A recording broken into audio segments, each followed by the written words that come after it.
नमस्कार, मी अनुपमा खानविलकर. आपण पाहताय झी 24 तास आणि हितगुज या आमच्या खास कार्यक्रमामध्ये आपल्या सगळ्यांचं मनापासून स्वागत. हितगुजमध्ये नेहमीच आपण आरोग्यविषयक विविध विषयांवर चर्चा करत असतो. आज आपण अशाच एका वेगळ्या विषयासह हितगुजमध्ये भेटतोय आणि आजचा विषय आहे मणक्यांच्या व्याधी आणि आयुर्वेदिक उपचार या विषयावर. आणि या बाबतीत मार्गदर्शन करण्यासाठी आज आम्ही आमच्या स्टुडिओमध्ये निमंत्रित केलेलं आहे या विषयातले तज्ञ डॉक्टर मंगेश देशपांडे यांना. चर्चेकडे वळण्यापूर्वी स्टुडिओमध्ये आपण डॉक्टर देशपांडे यांचं स्वागत करूया. नमस्कार सर, स्वागत तुमचं. नमस्कार. आणि आता थोडक्यात ओळख करून देते डॉक्टर मंगेश देशपांडे यांची. डॉक्टर मंगेश देशपांडे हे आयुर्वेदातले MD आहेत. गेली 14 वर्ष वेदांग आयुर्वेद आणि पंचकर्म केंद्र डोंबिवली आणि दादर शिवाजी पार्क इथं शुद्ध आयुर्वेदिक आणि पंचकर्माचे चिकित्सक म्हणून ते कार्यरत आहेत. गेली 4 वर्षांपासून अथर्वेद हे डोंबिवलीमधलं पहिलं आयुर्वेदिक रुग्णालय ते चालवतात. तसंच डोंबिवलीमधल्या आयुर्वेद प्रसारक मंडळ यांच्या वतीनं चालवण्यात येणाऱ्या दवाखान्यात अस्थि, सांधे आणि मणक्यांच्या व्याधींवर प्रमुख आयुर्वेदिक चिकित्सक म्हणून गेली 10 वर्ष ते कार्यरत आहेत. टाचदुखीवर अग्निकर्माचा आणि विद्धकर्माचा 600हून अधिक रुग्णांवर त्यांनी यशस्वी उपचार केलेला आहे. डोंबिवलीमधल्या ब्राह्मण सभा वैद्यकीय समितीतर्फे वैद्यकीय आणि सामाजिक क्षेत्रातला भीष्मवर्गीय पुरस्काराने त्यांना सन्मानित करण्यात आलेले आहे. तसंच अनेक नियतकालिकांमध्ये, वृत्तपत्रांमध्ये डॉक्टर मंगेश यांचे अस्थि, सांधे आणि मणक्यांच्या व्याधींवर लिखाण ते करतात. तेव्हा डॉक्टर मंगेश देशपांडे यांचा या क्षेत्रातला खूप मोठा अनुभव आहे. आपण सुद्धा लगेचच मणक्यांच्या व्याधीवर मला आपल्याला विचारायचं की सध्या वैद्यकीय व्यवसायामध्ये आपण आहात, तर कोणत्या प्रकारच्या मणक्यांच्या व्याधी आपल्याला जास्त दिसतात आणि त्याच्या मागची नेमकी कारणं काय असतात? सध्या धकाधकीचं जे जीवन बघितलं आपण किंवा फास्ट फूडच्या जमान्यामध्ये बऱ्याच अंशी वेगवेगळे जे मणक्यांचे व्याधी दिसून येतात, त्यात प्रामुख्याने ऑक्युपेशनल हजार्ड्सचा विचार केला. पूर्वी सोनारांना फक्त स्पॉन्डिलायटिस व्हायचा, परंतु आता 25 ते 35 वयोगटातले स्त्री आणि पुरुष रुग्ण आमच्याकडे येतात जे IT सेक्टरमध्ये काम करतात, जे मान मोडून बराच काळ कॉम्प्युटरसमोर बसतात आणि काम करत असतात. त्यांना मानदुखी, पाठदुखी, कंबरदुखी हे व्याधी होताना दिसतात. त्याचबरोबर वयानुसार झालेली मणक्यांची झीज हा एक भाग असतो. मणक्यांच्या झिजेबरोबरच काही वेळा वेगवेगळ्या पद्धतीने धक्का लागून ट्रेनमध्ये चुकीच्या पद्धतीने उभं राहणं किंवा उतरण्याची पद्धत चुकल्यामुळे स्लिप डिस्कसारखे प्रकार होतात. अचानक जड उचललं आणि कंबर धरली असे रुग्ण आपल्याकडे येतात. ते विशेषतः स्लिप डिस्कमुळे येतात. हा एक भाग झाला. असे डिजनरेटिव्ह काही भाग आहेत. ऑक्युपेशनल हजार्ड्स किंवा या पद्धतीने होणारी पाठदुखी आहे. त्याच पद्धतीने वेगवेगळी इन्फेक्शन्स, विशेषतः ट्युबरक्युलोसिसचं इन्फेक्शन, TB म्हणतो आपण त्याला, त्याचं इन्फेक्शन भारतामध्ये खूप प्रमाणात आहे आणि त्यामुळे सुद्धा मणक्यांचे वेगवेगळे व्याधी होतात.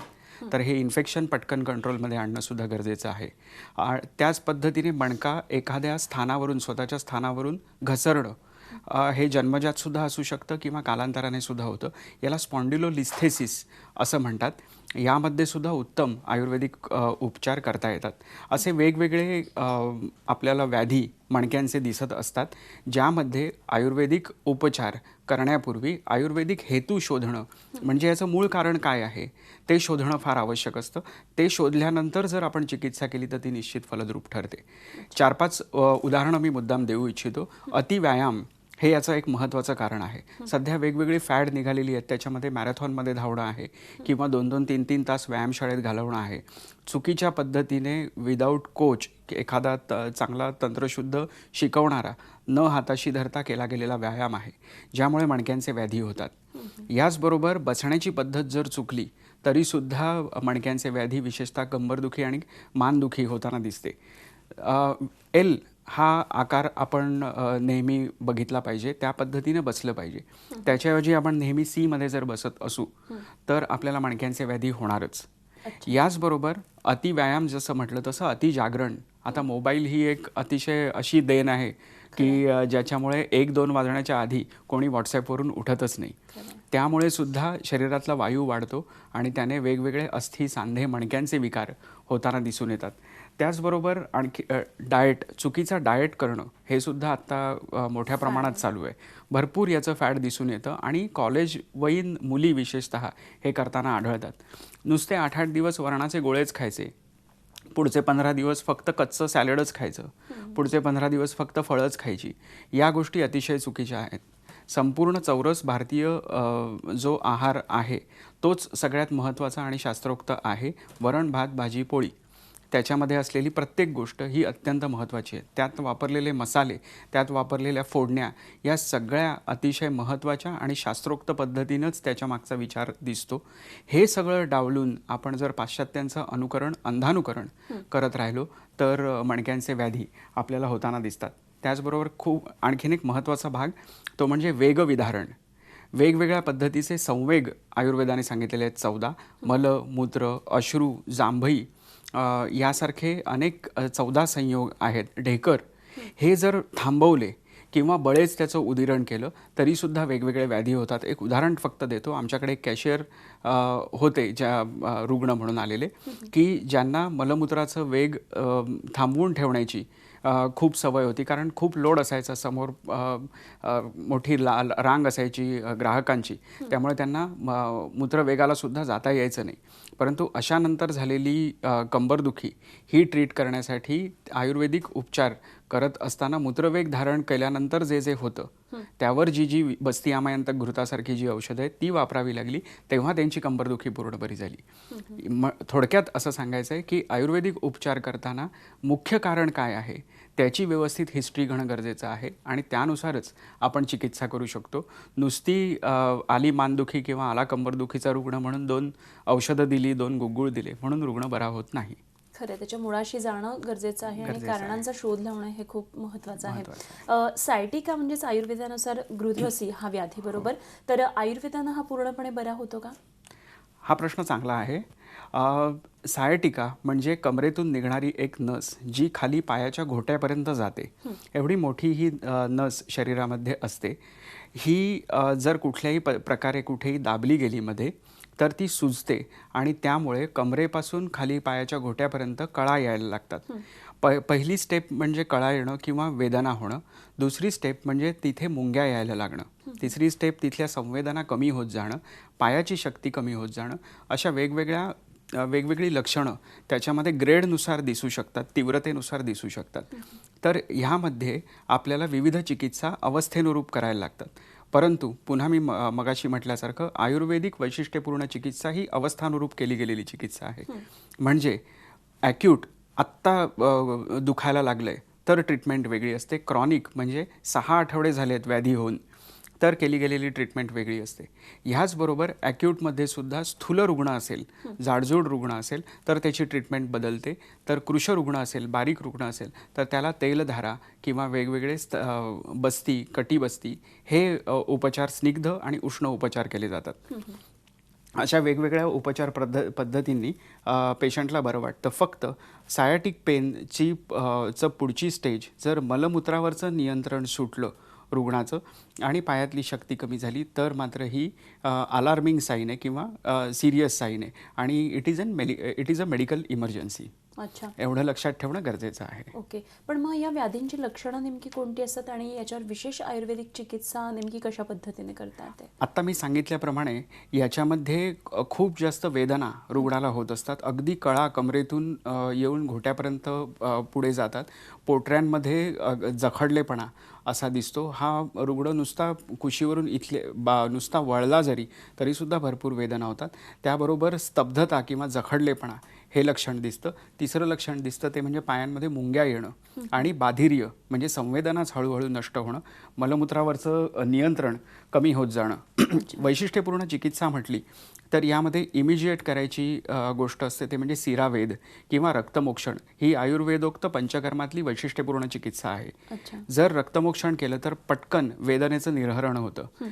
रक्तमोक्षण करत असताना फक्त 1 किंवा 3 दिवस आम्ही तूप प्यायला देतो. तुपाबरोबर कमरेपासून खाली तेल लावून त्याच्यानंतर वाफ देतो. वेगवेगळ्या औषधी काढ्यांनी वाफ दिली जाते आणि त्यानंतर रक्तमोक्षण हे केलं जातं.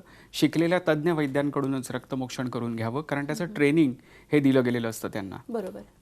दुसरी स्टेप त्याच्यानंतर येते ती म्हणजे अग्निकर्म. अतिशय वेदनेचा जो पॉईंट असेल तो लोकेट केला जातो आणि तिथे चांदी किंवा सोन्याच्या शलाकेने गरम करून, ती गरम करण्याची पद्धत आहे आणि ते किती गरम करायचं ठरलेलं असतं, त्याने चटका दिला जातो आणि त्याच्यानंतर त्यावर तूप लावलं जातं. तर हे केल्यानंतर तात्काळ वेदनेचं निर्हरण होतं. म्हणजे आपल्याला जे वाटतं की आयुर्वेदिक चिकित्सेने 2 वर्षांनी किंवा 6 वेळ महिन्याने लागतो. उपशय मिळेल, तसं अजिबात नाही. आल्या आल्या रुग्ण तो वेदनेतून बाहेर येऊ शकतो आणि त्याला अग्निकर्मासारखं अत्यंत प्रभावी माध्यम आहे. परंतु ही झाली तात्कालिक उपशय देणारी, म्हणजे इमिजिएट बरं करणारी गोष्ट. परंतु जर हा व्याधी नष्ट करायचा असेल तर हे तात्पुरते उपाय केल्यानंतर, पेन किलर्स आयुर्वेदोक्त उपाय केल्यानंतर त्यानंतर करायची गोष्ट म्हणजे बस्ती आहे. बस्ती म्हणजे गुदद्वारामध्ये वेगवेगळे औषधी तेलं किंवा काढे यांना प्रविष्ट करणं वेगवेगळ्या पद्धतीतून, जेवायच्या आधी, जेवणानंतर असे. आणि असे जवळपास वेगवेगळे 60 बस्तींचे प्रयोग आम्ही करतो. ज्यात वैतरण बस्ती आला, दुधाचे बस्ती आले, दूध वेगवेगळ्या काढ्यांमध्ये शिजवून करायचे बस्ती आले, एरंड मूळ नावाचं औषध किंवा गुळवेलसारखं औषध आहे हे उकळवून करायचे बस्ती झाले. आणि काढ्यांच्या बस्तींना निरूह बस्ती असं म्हणतात, जो साधारणतः 1 लिटरपर्यंत दिला जातो. आणि तेलाचे जे बस्ती असतात ते 60 मिलीलिटरपासून ते 200-250 ml पर्यंत सुद्धा आपण देतो. ह्या सगळ्याचा फार प्रभावी उपाय हा गृध्रसीमध्ये होतो आणि लंगडत चालणारा रुग्ण तुमच्याकडून चालत जाताना दिसतो. पण मला आणखी एक महत्त्वाचा प्रश्नाला जोडून विचारायचा आहे की शस्त्रक्रिया मग टाळता येते का या उपचाराने? याच्यासाठी मी एक उदाहरण देऊ इच्छितो. आमच्याकडे एक स्त्री रुग्ण आल्या होत्या आणि त्यांना सर्जरी करायला सांगितली होती. हा आमच्या हॉस्पिटलमधला पहिला टर्निंग पॉईंट होता की सर्जरी करायला सांगितली होती, पण काही कारणास्तव त्यांच्याकडे पैसेच नव्हते. उपचारासाठीच त्यांच्याकडे सर्जरी एवढे पैसे नसल्याकारणाने त्या म्हणाल्या आपण आयुर्वेदिक उपाय करून बघूया. म्हणून ते आमच्या रुग्णालयात प्रविष्ट झाले आणि त्यानंतर 5 ते 12 दिवस आम्ही त्यांना वेगवेगळे उपाय करत राहिलो. पहिले काही दिवस पाचन, त्यानंतर पंचकर्माच्या वेगवेगळ्या गोष्टी आम्ही त्यांच्यावर करायला लागलो आणि हा रुग्ण पूर्ण बरा झाला. म्हणजे या बाई आमच्याकडून चालत गेल्यानंतर आम्हाला हुरूप आला आणि गेल्या 1 वर्षामध्ये आम्ही जवळपास 300च्या वर असे रुग्ण केले की ज्यांना सर्जरी सांगितली होती. त्यातल्या 12 रुग्णांना सर्जरी करावी लागली. अजून बाकीच्या रुग्णांना सर्जरी करावी लागली नाही आणि हा उपचार थोडा स्वस्तही आहे. आयुर्वेदिक उपचार बरेचसे स्वस्त आहेत आणि ह्याने सर्जरी ही टळली होती. हे आम्ही म्हणजे अत्यंत अभिमानाने सांगू शकतो. खरं विकार चर्चा करत असताना आपण स्पॉन्डिलायटिस विषयी बोलला होता, त्यामध्ये अँकोलायझिंग स्पॉन्डिलिसिस आणि ऱ्युमेटॉइड आर्थरायटिस म्हटला होता. तर नेमकं या व्याधी काय आहेत आणि त्यावरचे आयुर्वेदिक उपचार काय असतात? अंकायलोजिंग स्पॉन्डिलायटिस हा साधारण 25 ते 35 या वयोगटात प्राधान्याने दिसतो. यामध्ये HLA-B27 ही रक्तातली टेस्ट जी आहे ती पॉझिटिव्ह येते. बऱ्याच वेळा हा पुरुष रुग्णांना जास्त प्रमाणात त्रास होतो. याच्यामध्ये जे बाजूचे स्नायू असतात ते ऑसिफाय होतात मणक्यांच्या बाजूचे आणि त्यामुळे त्याची जी मुवमेंट असते ती रिस्ट्रिक्ट होते. आणि याच्यामुळे तिथे जखडलेपणा खूप जास्त प्रमाणात दिसतो. 25 ते 35 वयोगटातला मुलगा जर जखडल्यासारखा चालायला लागला तर तो पहिल्यांदा डिप्रेशनमध्ये जातो. पहिल्यांदा त्याला मानसिक नैराश्य येतं, त्यातून बाहेर काढणं हे पहिलं. त्यानंतर आयुर्वेदामध्ये वातरक्त नावाचा व्याधी आहे, त्याची चिकित्सा ही प्राधान्याने आम्ही याच्यामध्ये करतो. पुन्हा विद्धकर्म हे याच्यामध्ये खूप मोठ्या प्रमाणात आम्ही करतो, ज्याने लगेच वेदना कमी होते. याबरोबरच वेगवेगळे बस्ती आणि वेगवेगळे शेक हे त्याला वापरले जातात. विशेषतः वालुका पोट्टेली स्वेद हा वाळूचा शेक, ओव्याचा शेक, मिठांचा शेक वेगवेगळ्या असे त्याच्यामध्ये दिले जातात आणि यामध्ये रुग्णाला फार चांगला उपशय मिळू शकतो. हे सगळं झाल्यानंतर क्षीरबस्ती म्हणजे दुधाचे बस्ती हे रुग्णाला आम्ही देतो आणि काही फिजिओथेरपी किंवा योगासनं सांगतो. हा फायदा त्या अंकायलोजिंगमध्ये होतो. आम्ही अशा प्रकारचे अनेक रुग्ण ट्रीट केलेत. पण मी म्हटलं तसं मानसिक नैराश्यावर त्यामध्ये विशेष काम करावं लागतं. रुमॅटॉइड आर्थरायटिस म्हणजे आमवादसुद्धा लहान वयात जास्त प्रमाणात होतो आणि विरुद्धान्न हे खाण्याने होतो. विरुद्धान्न म्हणजे दूध फळं एकत्र घेणं, दूध मासे एकत्र घेणं, मिल्कशेक, फ्रूट सॅलड या पद्धतीचा खूप आहार घेणं, जेवणानंतर लगेचच व्यायाम किंवा चालणं किंवा अन्य काही स्विमिंग अशा गोष्टी करणं, याने बरोबर ज्वर किंवा ताप असतो आणि सकाळी विशेषतः खूप जास्त स्टिफनेस असतो, मॉर्निंग स्टिफनेस म्हणतात त्याला. यामध्ये ज्वरघ्न चिकित्सेबरोबर जर आमवाद ट्रीट करायचा असेल तर लंघन ही अतिशय उत्तम उपचार पद्धती आहे आणि लंघन करण्यासाठी शास्त्रोक्त पद्धतीने केला जाणारा उपवास तुम्ही जवळच्या तज्ज्ञ वैद्यांकडे जा, लंघनाचं महत्त्व समजून घ्या आणि लंघन कसं करायचं त्यांना विचारून करायला सुरुवात करा. आमवात व्यवस्थित पूर्ण नियंत्रित होऊ शकतो. आमवातात सुद्धा वेगावस्था अवेगावस्था असते, त्यानुसार ट्रीटमेंट ही बदलते. अच्छा. पुढे मला आपल्याला आणखी एका महत्त्वाच्या प्रश्नाकडे न्यायचं आहे. खरं तर बऱ्याच स्त्रियांना प्रसूती पश्चात कमरेचं दुखणं असतं. तर अशा कमरेच्या दुखणांमध्ये किंवा चिकुनगुनियामध्ये आपली आयुर्वेदिक चिकित्सा नेमकी कशी असते, काय सांगता येतं? हा अतिशय चांगला प्रश्न आहे. प्रसूतीनंतर जर गर्भाशयाचं शोधन झालं नाही, गर्भाशयाचं शोधन करण्यासाठी साधी औषधं बाळंत काढण्यासारखी असतात, होय. ती हल्ली न घेण्याचं फॅड आलेलं आहे. जर असं केलं गेलं आणि जर गर्भाशयातल्या क्लेदाचं किंवा तिथला जो चिखल किंवा भाग जो साठला जातो दोष, ते जर पुन्हा वाहून गेले नाहीत पुढे, तर त्याने एक प्रकारचा संधिवात होतो. याला पोस्टनेटल आर्थ्रोपॅथी असं म्हणतात. खूप चिवट आणि जीर्ण असा हा व्याधी असतो, ज्याच्यामध्ये ताप येणं आणि कंबरदुखी, सॅक्रोआयलायटिस ही लक्षणं प्राधान्याने दिसतात. यामध्ये निश्चितपणे लंघन, विरेचन ही उपचार पद्धती फार कामी येते. लंघन विरेचनानंतरच आम्ही त्याच्यामध्ये वैतरण बस्ती देतो आणि त्यानंतर तिक्त क्षीर बस्तींचा वापर करतो. तिक्त म्हणजे कडू, क्षीर म्हणजे दूध, बस्ती म्हणजे गुदद्वारावाटे दिलं जाणारं औषध. कडू औषधांनी सिद्ध दुधाचा बस्ती हा विशेषतः अस्थिवर, विशेषतः हाडांवर, मणक्यांवर खूप छान काम करतो आणि तिथला वायू कमी होऊन रुग्ण पूर्ण बरा होऊ शकतो. पोस्ट व्हायरल आर्थ्रोपॅथी म्हणजे चिकुनगुनिया, याच्यामध्ये सुद्धा ज्वर हे प्राधान्याने लक्षण दिसतं. संधिग ज्वर असं आयुर्वेदामध्ये वर्णन केलेलं आहे. त्यामध्ये वैशिष्ट्यपूर्ण औषधं ही आहेतच. त्याबरोबरच यामध्ये लंघन हेही उपचार फायदेशीर ठरतात. विरेचनाचा सहभाग याच्यामध्ये आहे. विरेचन म्हणजे फक्त जुलाबाचं औषध नाही, तर 5 दिवस आम्ही पेशंटला तूप प्यायला देतो. 3 दिवस सगळ्या अंगाला तेल लावून वाफ दिली जाते. त्यानंतर जुलाबाचं औषध दिलं जातं. त्यानंतर 5 दिवस संसर्जन क्रम म्हणजे शास्त्रोक्त पद्धतीने दिलं गेलेलं पथ्य, म्हणजे फक्त साळीच्या लाह्या, मुगाचं कढण, भाताची पेज यावर ठेवतात आणि रुग्ण पूर्ण बरा होतो. अगदी. खरं तर आयुर्वेद म्हटलं की पथ्याला विशेष प्राधान्य असतं, त्याही विषयी आपल्याला विचारायचं आहे. मात्र वेळ झाली एका छोट्याशा ब्रेकची. कुठे जाऊ नका, पाहत रहा झी 24 तास हितगुज.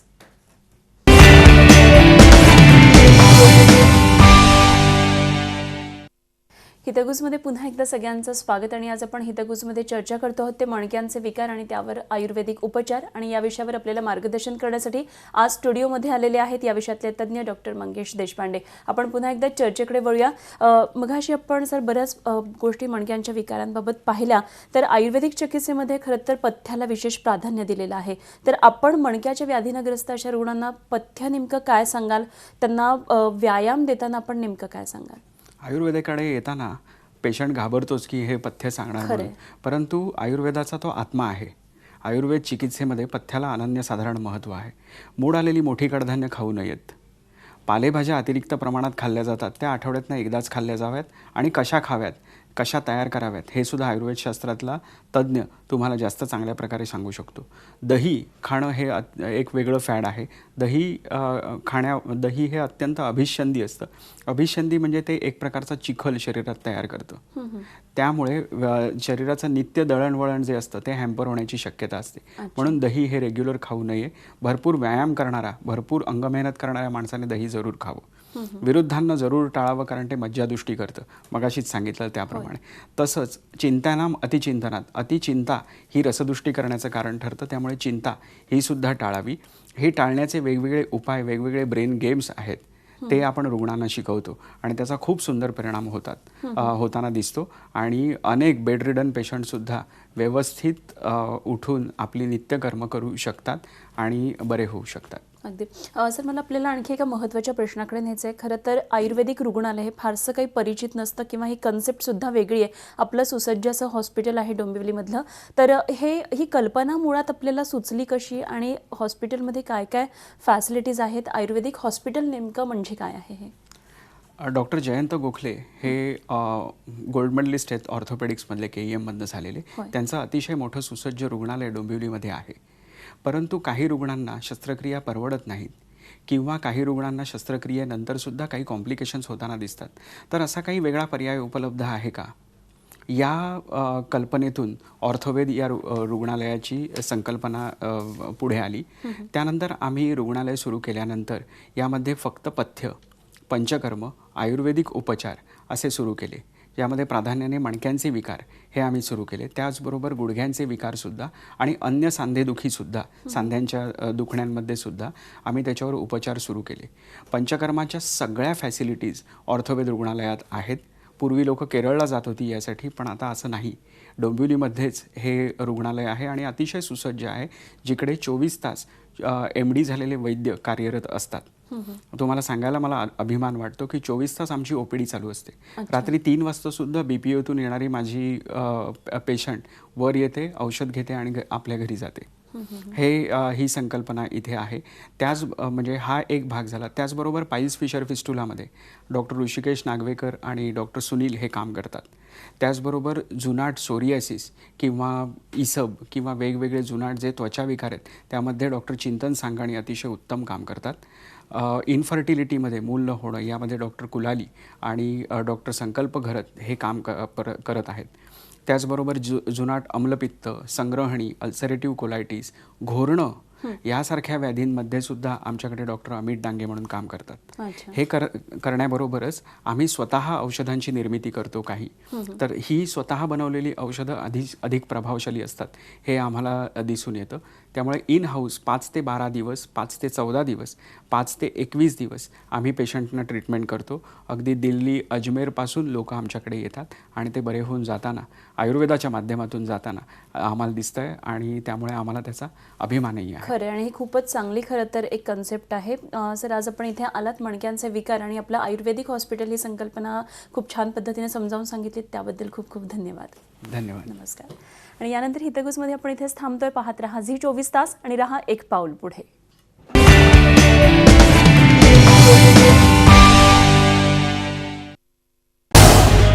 झी 24 तास रहा एक पाऊल पुढे.